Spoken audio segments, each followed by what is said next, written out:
$1 millón de presupuesto, apenas una casa como único escenario de la película, un guión solvente y un reparto a la altura fue lo único que necesitó James Wan para conseguir que Insidious se convirtiera en un éxito monumental.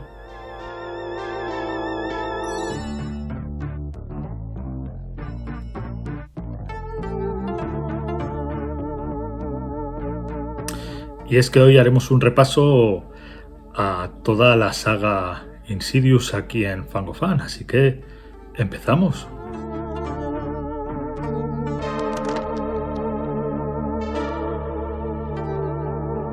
Insidious, de 2010, dirigida por James Wan, después de haber hecho Saw y de haber hecho Silencio desde el Mal y haber hecho aquella que era de acción que no le funcionó demasiado bien en taquilla, no recuerdo el nombre. El caso es que es una película muy pequeña, tiene un presupuesto de apenas $1 millón y viene producida por Jason Blum, Jason Blum a través de su Blumhouse, ¿no?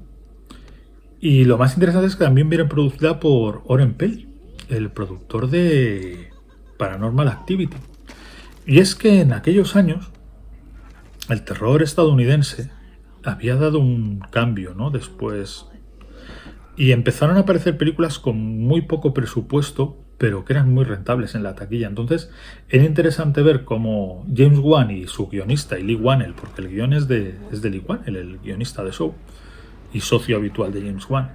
Era interesante ver cómo James Wan y Lee Whannell se unían a Jason Blum y Oren Peli para sacar una película que tenía cierto aire y cierto sabor a Poltergeist, pero rodada con, te repito, muy poco presupuesto, $1 millón y medio.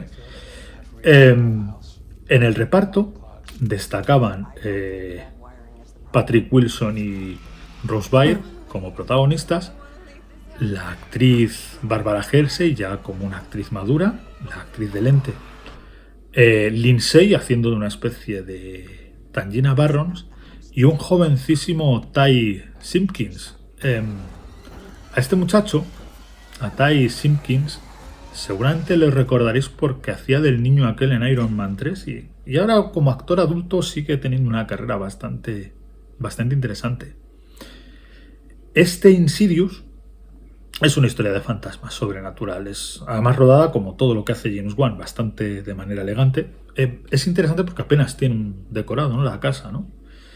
Y siempre es interesante cómo James Wan se desenvuelve en decorados muy pequeños y únicos, ¿no? Cómo mueve la cámara, Yo soy muy fan de cómo este señor hace las cosas. La película, vuelvo a decir, es una historia clásica de terror, ¿no? En este caso es una familia que se muda a una casa y de golpe el hijo mayor, tienen 3 niños, un bebé, otro chavalito y el más mayor, que puede que sea un año más. Tienen como 2 niños más de la misma edad y un bebé. Resulta que el niño mayor tiene un accidente arriba en el desván y queda en coma. Y a partir de ahí se desata como una historia sobrenatural en la que hay como un ente que se pega a ellos. La película, lo interesante es que se mete mucho en el tema de los viajes astrales, ¿no? Al igual que Poltergeist en su día hablaba mucho del otro lado, de los viajes al otro lado y tal, aquí hay como una especie de otro lado al que viajas no como en Poltergeist físicamente, sino a través de hipnosis haces como viajes astrales, ¿no? Entonces pues vuelve a ocurrir lo mismo, vuelven a venir investigadores, mediums, tal, hasta que la película pues nos llega a una increíble y sorprendente sorpresa final. Es una película en la que no hay humor, hay sustos, pero tampoco los sustos son lo principal, ¿no? Es la atmósfera que genera, ¿no? Con los villanos de la película, porque hay varios. La historia es compleja y sobre todo lo interesante es el viaje astral al otro lado que hace al final de la película nuestro protagonista, Patrick Wilson, para buscar a su hijo, ¿no? Donde descubrirá a través, quién es la criatura que ha estado acosándoles, quién está detrás de esa criatura, con imágenes icónicas. Seguro que habéis visto el meme del final de la película 100 millones de veces con Patrick Wilson y ese ser que a veces nos recuerda un poco a Darth Maul.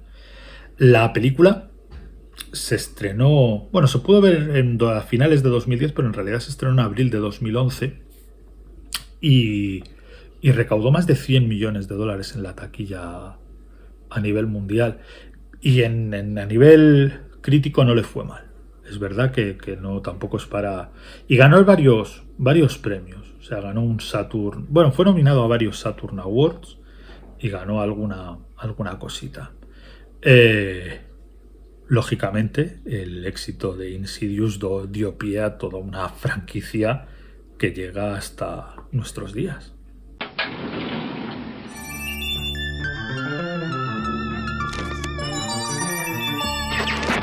Es culpa mía y lo asumo. En el parón anterior, cuando terminó la anterior temporada, no sé por qué me entró el pánico. Entré en pánico y cuando esto parecía que empezaba a subir en visitas, en suscriptores y en un montón de cosas, lo cerré todo y eché a todo el mundo. De hecho, ahora mismo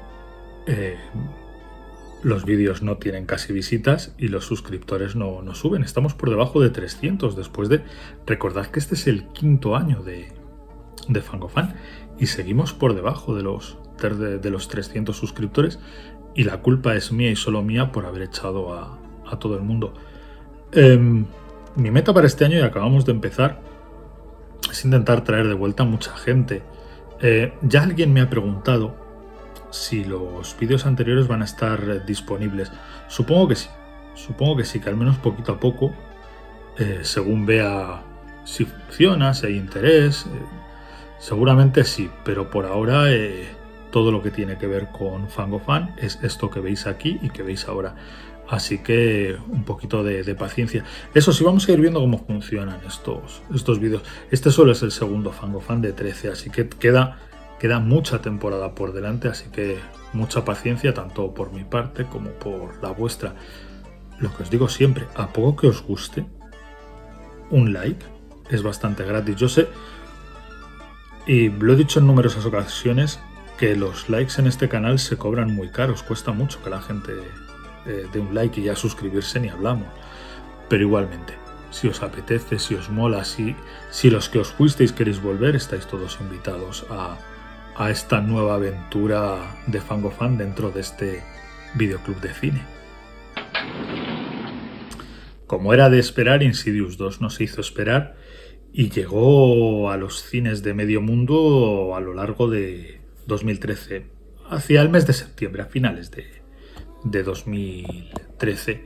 Y de nuevo venía dirigida por James Wan, escrita por Lee Whannell, producida por Jason Blum y Oren Peli, y los protagonistas volvían a ser de nuevo Rose Byrne, Patrick Wilson, Ty Simpkins, Lindsay, Barbara Hershey y de nuevo los dos que van siempre con Lindsay, que lo interpreta el propio Lee Whannell, que no lo dije antes, y Angus Sampson, que hacen de quizá los dos mejores o los personajes más divertidos de la película, Specs y Tucker, que acompañan siempre a esta divertida medium Elise Rainier.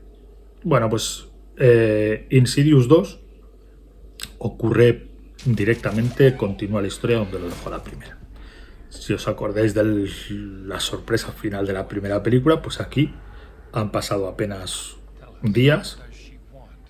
La familia Lambert está viviendo con la madre y entonces la historia continúa. ¿Y cómo continúa? Pues resulta que Josh Lambert, o sea Patrick Wilson, no es Patrick Wilson, se ha quedado atrapado, como descubrimos al final de la anterior película, en ese otro lado, y la criatura esta está dentro de él. Y claro, a partir de ahí pues se monta la que se monta, ¿no? Además se monta una cosa que nos van a contar una historia que es curioso porque nos vamos a quedar con la duda de lo que pasó hasta la quinta película y última hasta la fecha, que se ha estrenado este mismo 2023. Insidious 2 tuvo un presupuesto un poquito más elevado, pero tampoco tanto. Si la primera costó 1,5 millones, esta segunda costó 5 millones de dólares, que entre eso y nada en una película de Hollywood es lo mismo. Y en taquilla funcionó aún mejor. Si Insidious hizo 100 millones en todo el mundo, esta llegó casi a los 162. O sea, Insidious 2 fue un taquillazo de narices en 2013. Sin embargo, la crítica no fue tan benevolente. La crítica le dio una puntuación bastante baja. De hecho, no logró aprobar en webs como Rotten Tomatoes o Metacritic.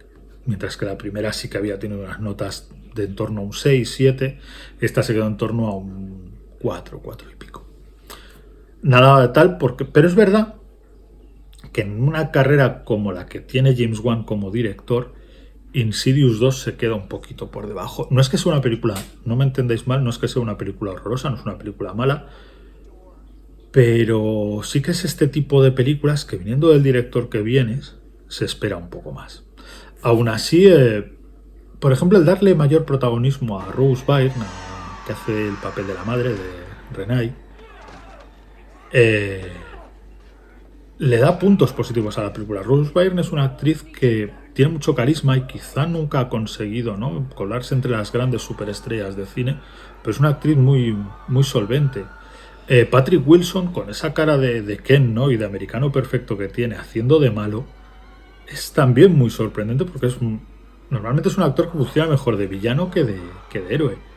Y de nuevo, que recuperen, bueno, que mantengan a Barbara Hershey, pero que de algún modo mantengan a Lindsay, ¿no?, que había muerto en la anterior película, y a Lee Whannell y Angus Sampson como sus socios, ¿no?, como Specs y Tucker, le da a la película también puntos positivos. Si os gusta la saga, yo creo que es la peor entrega de todas, pero dijéramos que no la convierte eso en una mala película. Y es una película que hay que ver y que cobra mucho sentido cuando lleguemos a la quinta película de Insidious. Con el taquillazo tan bestial que fue Insidious 2, hacer una tercera era cuestión de tiempo sí o sí. Lo que pasa es que ya no dirigió James Wan. James Wan se había convertido en un director, dijéramos, de primer nivel. Entonces les cedió el asiento de director a su socio, a Lee Whannell, que debutaba como director, se mantenía en el guión, dirigía a Lee Whannell, y en este caso producían James Wan, Jason Blum y Oren Peli. La película se estrenó en 2015. Y contra todo pronóstico no continuaba, porque la historia de los Lambert dijéramos que ya había terminado. Entonces aquí nos vamos a ir al año 2007, 3 años antes de la historia que conocemos de los Lambert. Aquí Elise es una medium, claro, está viva porque... Entonces, pero es como una medium que ha perdido la fe en sus poderes, ¿no? Y toda la historia es una chica, una adolescente que vive con su hermano pequeño y con su padre, que empieza a ser acosada por un bicho, ¿no? Por una fuerza sobrenatural maligna, siempre como en la saga Insidious.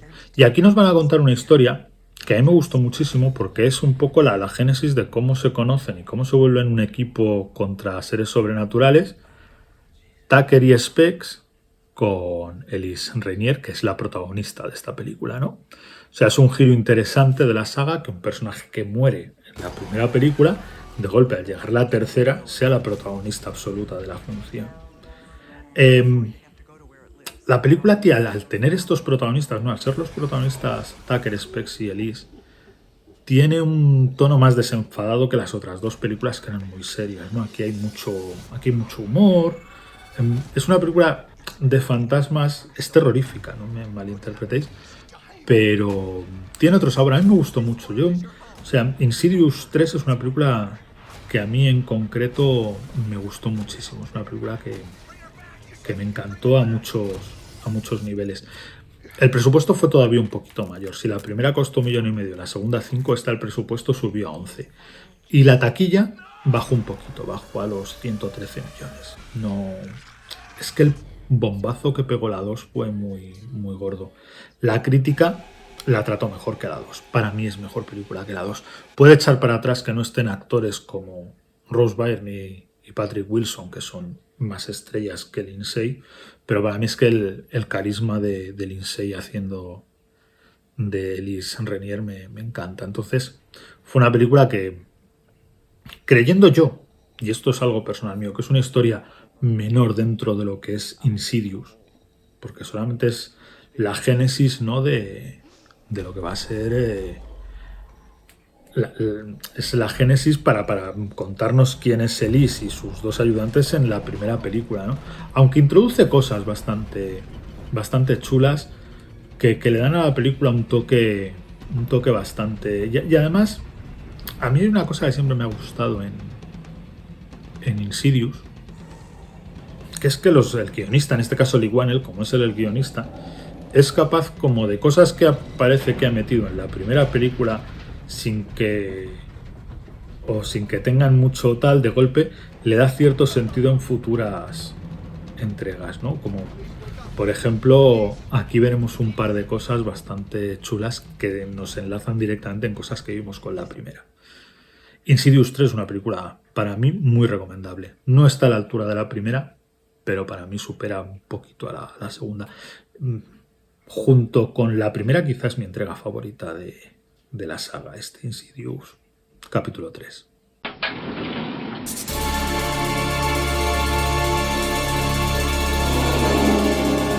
El cubil del Cíclope. ¿Esperéis que os enseñe mi colección de películas de Insidious en DVD o en Blu-ray?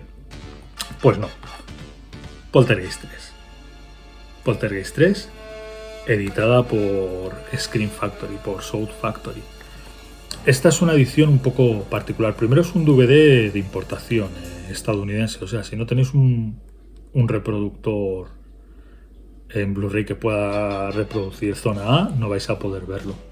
Luego, en vez de estar editado por Warner, está editado por Shout Factory a través de su filial Scream Factory. Lo interesante, más allá de lo que trae un DVD normal, ¿no? En este caso, un disco normal y corriente. Este trae una doble carátula.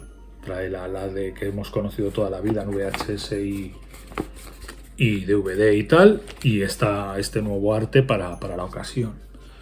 Lo que trae es unos cuantos extras bastante interesantes. Ya sabéis que yo siempre digo que Poltergeist 3 no es una película demasiado interesante, no por lo que es la película en sí, sino por lo que le rodea, ¿no? La muerte de su actriz principal, ¿no? De Heather O'Rourke, con solo 12 añitos, le dio a la película un estatus de culto dentro del género muy importante. Bueno, pues aquí, aparte de venir un nuevo negativo, o sea, la película está remasterizada, o bueno, más que remasterizada, es un nuevo escaneo del negativo original. Viene con audio comentarios del director, de Gary Sherman. Viene con un audio comentario del webmaster de la web Poltergeist 3, que es un fan que hace 20 años que tiene una web que es poltergeist3.com, que tiene un montón de cosas de la saga ahí dentro. Vienen entrevistas, trailers y todo eso, pero lo más interesante es que viene escaneado el guión de la película. Entonces, a mí sabéis que estas cosas me encantan. Bueno, pues una de las cosas que yo más he disfrutado de este Blu-ray es poder leer el guión original de la película, que viene escaneado aquí dentro. Os aviso, si sois coleccionistas y estáis intentando buscar este Blu-ray ahora mismo de Poltergeist 3, en la web de Subfactory está descatalogado y está un poco caro. Yo os aviso, si alguno queréis intentar ir a por este Blu-ray de Poltergeist 3, hay otras ediciones de Poltergeist 3, pero en concreto la de Shout Factory está descatalogada y está cara, para qué mentir. Aún así, yo diría que ahora mismo es de toda mi colección de DVDs, VHS, Blu-rays, Laserdisc y tal, de toda mi colección en físico, diría que esta es la joya de mi corona. No hay 3 sin 4. En 2018, 3 años después, aquí se esperaron un poquito más, llegó Insidious The Last Key, en esta cuarta entrega o tercera secuela de la saga. Aquí venía dirigida por un tipo, por Adam Robitel.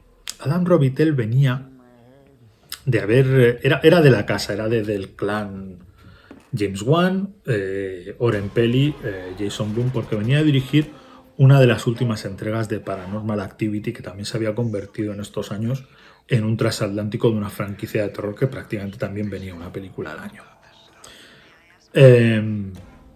El guión volvía a ser obra de Lee Whannell y volvía a estar producida por Jason Blum, Oren Peli, James Wan, bla bla bla. Y esta película, el presupuesto fue similar al de la 3, fue 10 millones, un poquito pequeño, un poquito más pequeño que el de la 3, que fue de 11 millones. Aquí le bajaron el presupuesto un poco. Y se estrenó en enero de 2018. Aquí lo interesante, comienza en un prólogo en el año 1953 con una Elise niña. O sea, aquí la protagonista vuelve a ser Lindsay y vuelven acompañada de Tucker y Specs. Vuelve a ser una historia donde los protagonistas en ese momento parecía que la franquicia iba a llevar ese camino, ¿no? De contarnos historias de Elise y Tucker y Specs antes de la primera película, ¿no? De golpe, la protagonista de Insidious se había convertido, había pasado a ser Lindsay y nos habíamos olvidado de la familia Lambert. Aunque bueno, siempre va a haber, la saga siempre va a tener puntos que lo va a ir conectando con, porque es como que además Elise siempre sabe cuál va a ser su destino, o sea, es como que ella sabe que está en sus últimos años, ¿no? Entonces aquí es una película que nos va conectando la infancia y la adolescencia de Elise con una historia en el presente en el que nos van a contar algo terrorífico, ¿no? En la casa en la que creció Elise de niña, que ahora la ocupa un tipo, ahora vive un tipo allí, un tipo que vive en la mierda, ¿no? Entonces, además nos van a contar algo que pasó con Elise, algo que tiene que ver con su hermano, ¿no? Porque ella como que huyó y dejó a su hermano con el padre, que el padre era un abusador y un maltratador. Y bueno, la película está bastante chula. Para mí no llega al nivel de la 3, pero bueno, mantiene cierto tipo. Visualmente también está muy chula. O sea, una cosa que tienen las pelis de Insidious siempre es que visualmente son pelis bastante chulas.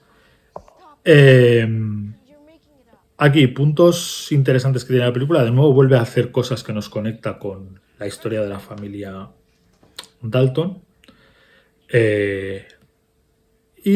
Sobre todo, que la historia aquí es curioso porque aunque está todo el tema sobrenatural, el misterio de la película resulta que termina siendo muy real, ¿no? Hay un momento al final de la película, o bueno, cuando se va a desencadenar el tercer acto de la película, que Liz se mete por todas las partes ocultas de la casa, bla, bla, bla, típica peli de terror, ¿no? Y de golpe ve a alguien y es un momento muy chulo en el que de golpe Liz la mira y dice, tú no eres un fantasma, ¿no? Y entonces de golpe descubrimos que la trama más terrorífica de la película resulta que no es sobrenatural. O sea, sí que hay un bicho. O sea, la película se llama The Last Key porque hay como un bicho que sus dedos son como llaves que va abriendo puertas y tal. O sea, vuelve a conectar con los bichos malvados de la primera y segunda película y todo eso. Este Insidious 3 es curioso porque tuvo una taquilla descomunal. Superó a la segunda parte. Insidious 2 hizo 162 millones y era la entrega más taquillera hasta la fecha. Bueno, pues Insidious 4 llegó a los 168 millones de dólares en taquilla en todo el mundo.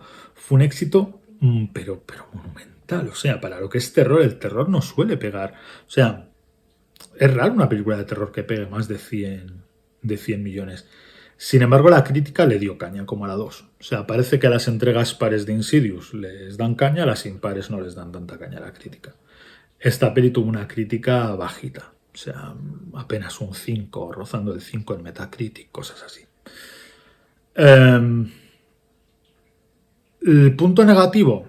Yo diría que yo tengo la sensación de que sus creadores, y esto es un punto, o sea, esto es opinión personal mía, tengo la sensación de que los creadores querían seguir contando historias de Elise y de Tucker y Specs, pero pasó algo. Llegó la pandemia y entonces no volveríamos a saber nada de Insidious hasta 2023, 5 años después del estreno de esta cuarta parte.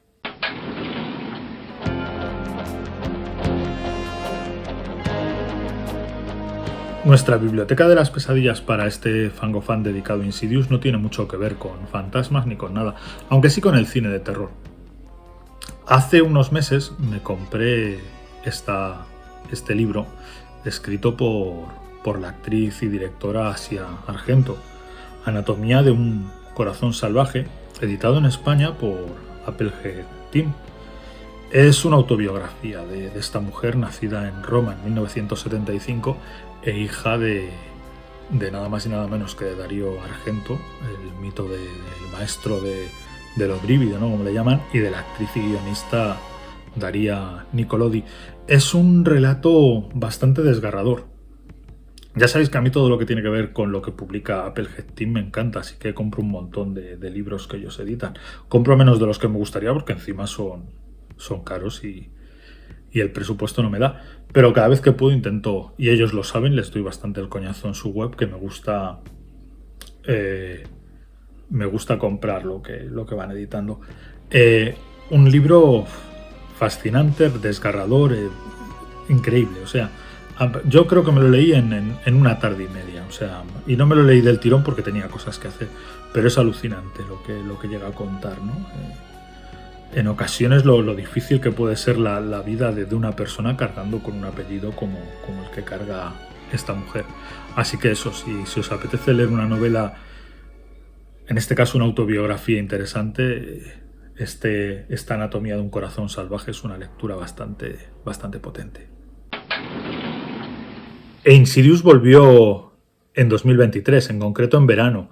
Volvió con una quinta película que yo creo que nadie se esperaba, dirigida por el propio Patrick Wilson. O sea, de golpe la película retomaba la historia de la familia Lambert. Era una secuela de Insidious 2. Que era lo que... Por eso digo que Insidious 2 nos había dejado colgado hasta esta quinta película porque no habíamos vuelto a saber nada del futuro de la familia Lambert, ¿no? Entonces, esta película lo primero que hace, ya no está escrita por Lee Whannell, lleva un argumento de Lee Whannell, pero está escrita por Scott Teems. Y vuelve a estar producida por Jason Blum, Oren Peli y James Wan. O sea, el equipo detrás, dijéramos que es el mismo. Lo alucinante de la película es que de golpe los primeros minutos, o el primer acto, es una hostia de realidad, ¿no? El matrimonio, Josh Lambert y su mujer y Renee, se han divorciado. Y Renee vive su vida y Josh Lambert, que ahora es profesor en una universidad, vive la suya. Y además él vive una vida un poco miserable porque además no se lleva muy bien con sus hijos. Aquí el protagonista absoluto de la película es Ty Simpkins, que ya es un actor de más de 20 años. Es Dalton Lambert, ¿no? El niño en la primera película, aquí como un adulto. Y toda la película es sus primeros días en la universidad, ¿no? Como Dalton va a la universidad y allí... Y entonces comienza una historia... Lo primero tiene un sabor, toda la película tiene un sabor un poquito triste, ¿no? Porque, claro, si recordáis Insidious 2, en Insidious 2, Josh Lambert intenta matar a su familia. Y aunque la película termina bien porque le curan, porque vuelve a ser él, porque tal, porque cual, eso les ha dejado un trauma, a pesar de que al final de la 2, si vosotros recordáis, con hipnosis, es como que les borran el recuerdo a todos de lo que pasó, sobre todo a Dalton y a Josh, ¿no? Al padre y al hijo. Pero el resto, y eso ha destruido, o sea, ha quedado ahí latente, aunque no lo recuerdan, ha quedado ahí latente y eso ha destruido la familia, ¿no? Cada uno se ha ido por un lado y eso, Dalton no soporta estar cerca de su padre, por algo que ni sabe. Él va a estudiar a la Universidad Arte y hace unos dibujos que flipas, y muchos dibujos acaban siendo eso, esa puerta roja, ¿no? Que siempre aparecía, o el demonio, o tal. Es como algo que se ha quedado. Además, si os acordáis, siempre decían que esto eran como criaturas que se quedaban pegadas a ti como una lapa, ¿no? Entonces una película, ya os digo, con cierto sabor triste, ¿no? De las consecuencias que tienen. Las consecuencias que tienen estas historias, ¿no? Quiero decir, es muy difícil de creer que si tú ves Terror en Amityville, donde el marido también intenta cargarse a la mujer y al final parece que tienen un final feliz, que esa familia pueda salir adelante. Bueno, pues aquí te dejan bien claro que esa familia no pudo salir adelante, no pudo soportar aquello porque era muy jodido, aunque fuera un sobrenatural o tal, esa familia cada vez que miraba a ese hombre veía a un tío que les había intentado matar. Aquí tienen un pequeño papel, casi un cameo, Lee Wan, el Angus Sampson y Lindsay como Specs, Tucker y Elise. Hacen un pequeño... No sería una película de Insidious si no salieran ellos tres. En cifras. Vamos con las cifras. Insidious 3 es la peli más cara de toda la franquicia, 16 millones. Pero ojo, 16 millones, es que no es nada en 2023. Y en taquilla este verano lo ha reventado, la película más taquillera de todas, 188 millones de dólares. O sea, en taquilla ha pegado más fuerte que ninguna otra película de Insidious. A nivel crítica, pues no le ha ido tampoco. Tampoco es que no le ha ido tan bien. Se ha ido en la línea de la 2 o de la 4, ¿no? Una nota media de 5. Yo creo que se ha quedado un poquito baja. Porque es una película... Es verdad que le cuesta arrancar en la primera mitad de película porque se tira como mucho tiempo contándonos lo que ha pasado después, ¿no? Pues cómo está el matrimonio Lambert, por qué se han separado, qué vida llevan, tal. O sea, pierde mucho tiempo, pero claro, es que eso era lo interesante, ¿no? Nos habíamos tirado 10 años sin saber de la familia Lambert. Desde 2013 que se había estrenado Insidious 2 hasta 2023 no sabíamos nada de ellos. Pero aún así la película ha tenido un éxito colosal, ya os digo, el mayor de toda la franquicia. Así que ahora está en una fase muy temprana de desarrollo. Están trabajando en una película que llaman Thread, An Insidious Tale. Así que supongo que en un tiempo, si Fangofan sigue adelante, tendremos que actualizar este vídeo y añadir nuevas entregas a esta franquicia y con el éxito que está teniendo supongo que este Insidious de Red Door no será ni mucho menos la última entrega de esta popular y exitosa franquicia. Pues mirad qué cosas pasan grabando Insidious, se me olvidó grabar el final, así que mientras preparo el siguiente Fangofan, recordaros que podéis suscribiros a y debéis suscribiros a este canal de YouTube, que dejéis cualquier comentario aquí o en cualquiera de los otros vídeos, que me sigáis a través de las redes sociales disponibles y, como no, que me regaléis ese like que tanto sube nuestro ego. Mientras preparo el siguiente Fangofan, que viene muy prontito, nos vemos pronto. Adiós.